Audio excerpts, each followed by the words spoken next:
केंद्रीय मंत्रिमंडल के मेरे सहयोगी, your excellencies, ambassadors, distinguished CEOs, सम्मानित अतिथिगण, अन्य महानुभाव, देवी और सज्जनों,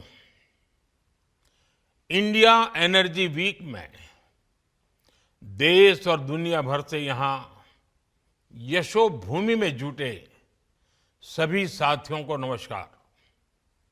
आप सभी सिर्फ एनर्जी वीक का हिस्सा भर नहीं है, आप भारत की एनर्जी एम्बिशंस का महत्वपूर्ण हिस्सा है। मैं आप सभी का अभिनंदन करता हूं। विदेश से जो मेहमान आए हैं, मैं उनका भारत में स्वागत करता हूं। साथियों, दुनिया का हर एक्सपर्ट आज कह रहा है कि 21st सेंचुरी भारत की सेंचुरी है।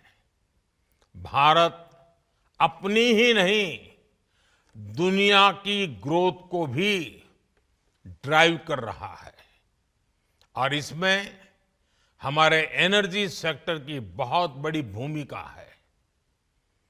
भारत की एनर्जी एम्बिशंस 5 पिलर्स पर खड़ी है। हमारे पास रिसोर्सेज हैं जिनको हम हार्नेस कर रहे हैं। दूसरा, हम अपने ब्रिलियंट माइंड्स को इनोवेट करने के लिए प्रोत्साहित कर रहे हैं। तीसरा, हमारे पास इकोनॉमिक स्ट्रेंथ है, पॉलिटिकल स्टेबिलिटी है। चौथा, भारत के पास स्ट्रेटेजिक ज्योग्राफी है जो एनर्जी ट्रेड को ज्यादा आकर्षक और आसान बनाती है। और पांचवा, भारत ग्लोबल सस्टेनेबिलिटी के लिए कमिटेड है। इससे भारत के एनर्जी सेक्टर में नई संभावनाएं तैयार हो रही हैं। साथियों, विकसित भारत के लिए अगले 2 दशक बहुत अहम है और इसमें आने वाले 5 साल में हम अनेक बड़े पड़ाव पार करने वाले हैं। हमारे बहुत सारे एनर्जी गोल्स 2030 की डेडलाइन के हिसाब से अलाइन किए गए हैं। साल 2030 तक हम 500 gigawatt renewable energy capacity add करना चाहते हैं। साल 2030 तक भारतीय रेलवे ने नेट जीरो कार्बन एमिशन का टारगेट रखा है। साल 2030 तक हम हर साल 5 million metric ton green hydrogen कर सके, ये हमारा लक्ष्य है। हमारे ये टारगेट्स काफी एम्बिशियस लग सकते हैं, लेकिन बीते 10 साल में जो भारत ने हासिल किया है, उससे ये विश्वास पैदा हुआ है कि ये टारगेट्स भी हम जरूर हासिल कर लेंगे। फ्रेंड्स, बीते 10 साल में भारत 10th लार्जेस्ट से 5th लार्जेस्ट इकोनॉमी बना है। बीते 10 वर्षों में हमने अपनी सोलर एनर्जी जनरेशन कैपेसिटी को 32 टाइम्स बढ़ाया है। आज भारत दुनिया का तीसरा सबसे बड़ा सोलर पावर जनरेटिंग नेशन है। हमारी non fossil fuel energy capacity 3 गुना बढ़ी है।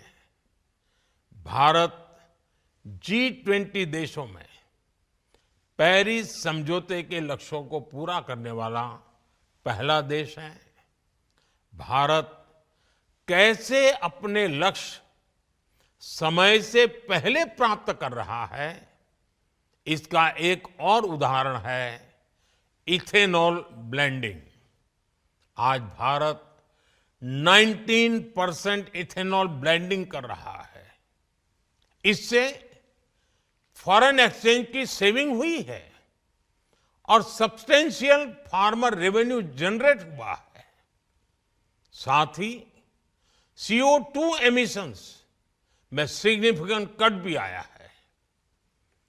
हम अक्टूबर 2025 से पहले ही 20% इथेनॉल मैंडेट अचीव करने की राह पर है। आज भारत की बायोफ्यूल्स इंडस्ट्री तेजी से ग्रो करने के लिए तैयार है। हमारे पास 500 मिलियन मैट्रिक टन्स का सस्टेनेबल फीडस्टॉक है। इंडिया की G20 प्रेसिडेंसी के दौरान ग्लोबल बायोफ्यूल्स अलायंस बना और लगातार एक्सपांड हो रहा है। इससे 28 नेशंस और 12 इंटरनेशनल ऑर्गेनाइजेशंस जुड़ चुके हैं। ये वेस्ट को वेल्थ में ट्रांसफॉर्म कर रहा है और सेंटर्स ऑफ एक्सीलेंस सेट कर रहा है। साथियों, भारत अपने हाइड्रोकार्बन रिसोर्सेज के पोटेंशियल को पूरी तरह से एक्सप्लोर करने के लिए निरंतर रिफॉर्म्स कर रहा है। बड़ी डिस्कवरीज और गैस इंफ्रास्ट्रक्चर के व्यापक विस्तार के कारण हमारा गैस सेक्टर एक्सपांड कर रहा है। इससे हमारे एनर्जी मिक्स में नेचुरल गैस का शेयर बढ़ा है। भारत अभी 4th लार्जेस्ट रिफाइनिंग हब है और हम अपनी कैपेसिटी 20% तक बढ़ाने में जुटे हैं। साथियों, हमारी जो सेडिमेंट्री बेसिन्स है, इसमें कई सारे हाइड्रोकार्बन रिसोर्सेज मौजूद है। इनमें से कई का पता चल चुका है और कई ऐसे हैं जिन्हें खोजा जाना बाकी है, जिनका एक्सप्लोरेशन बाकी है। इंडिया का अपस्ट्रीम सेक्टर और आकर्षक हो, इसके लिए सरकार ने open acreage licence policy OALP बनाई है। एक्सक्लूसिव इकोनॉमिक जोन को खोलना हो या सिंगल विंडो क्लियरेंस सिस्टम बनाना हो, सरकार ने इस सेक्टर को हर तरह से मदद दी है। Oil fields regulation and development act में हुए बदलाव के बाद अब स्टेक होल्डर्स को पॉलिसी स्टेबिलिटी, एक्सटेंडेड लीजेस और इंप्रूव्ड फाइनेंशियल टर्म्स की सुविधा भी मिलेगी। सरकार के इन रिफॉर्म्स के कारण समुद्री क्षेत्र में ऑयल और गैस रिसोर्सेज की खोज करने, इनका प्रोडक्शन बढ़ाने और स्ट्रेटेजिक पेट्रोलियम रिजर्व्स को मेंटेन करने का काम आसान होगा। साथियों, भारत में कई डिस्कवरीज और बढ़ते पाइपलाइन इंफ्रास्ट्रक्चर के कारण नेचुरल गैस की सप्लाई बढ़ रही है और इसी कारण आने वाले समय में नेचुरल गैस का उपयोग भी बढ़ने वाला है। इन सारे क्षेत्रों में आपके लिए निवेश की बहुत सारी संभावनाएं बन रही हैं।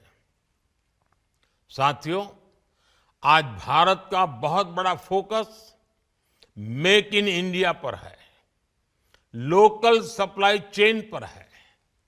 भारत में पीवी मॉड्यूल सहित अनेक प्रकार के हार्डवेयर की मैन्युफैक्चरिंग के लिए भी बहुत संभावनाएं हैं। हम लोकल मैन्युफैक्चरिंग को सपोर्ट कर रहे हैं। 10 साल में भारत की solar PV module manufacturing capacity का विस्तार हुआ है। ये क्षमता 2 गीगावाट से बढ़कर करीब 70 गीगावाट हो गई है। पीएलआई स्कीम की वजह से ये सेक्टर और आकर्षक हो गया है। इससे high efficiency solar PV modules की मैन्युफैक्चरिंग को बढ़ावा मिला है।